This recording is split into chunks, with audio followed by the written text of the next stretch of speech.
This is a very short video on what you need to do if you have a SSD or a boot drive that's only working half of the time. So yeah, my SSD is, it's pretty much dying. And the first thing that you need to do is make a backup as soon as possible. Just clone the drive with whatever software you have. Just make sure you have a backup. Just make sure you can get your files back, because you know this thing is dying. It's like a grandpa on his deathbed.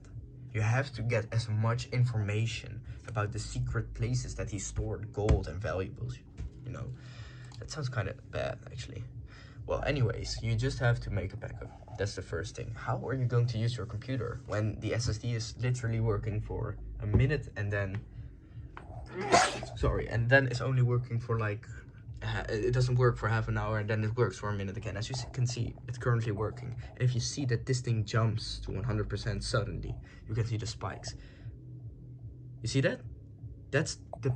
At that moment, if you use your normal operating system, believe me, it will crash. It will crash. Like every program you have open, if you download something, it will crash.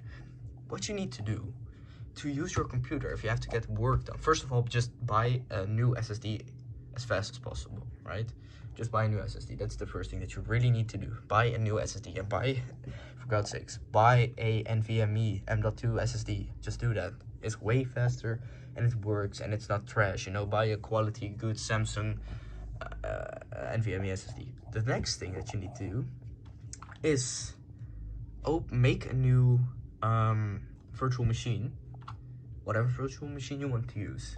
Give it some space, give it like half of all your RAM, and make sure that the storage for this SSD and all the files are on a working disk. Like this, you see this hard drive right here?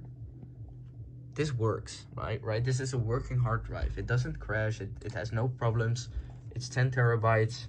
Just run your OS, just use a virtual machine. That's all you need to do, you know? And you can just use everything fine, because now the virtual machine, it's already, if you loaded it from your SSD into your RAM, it doesn't need to access your SSD anymore. If you started the program and you keep it on your screen, you don't have to access your SSD. So there's no issues, there's no crash. It just all works pretty good. Just download everything that you need to download, right? And you can just use it as normal. That's all you need to do. That's all you need to do, because all you're using is the working hard drive, and you use your memory. That's all you need to use, and that's the working parts, right? So yeah, that was basically it.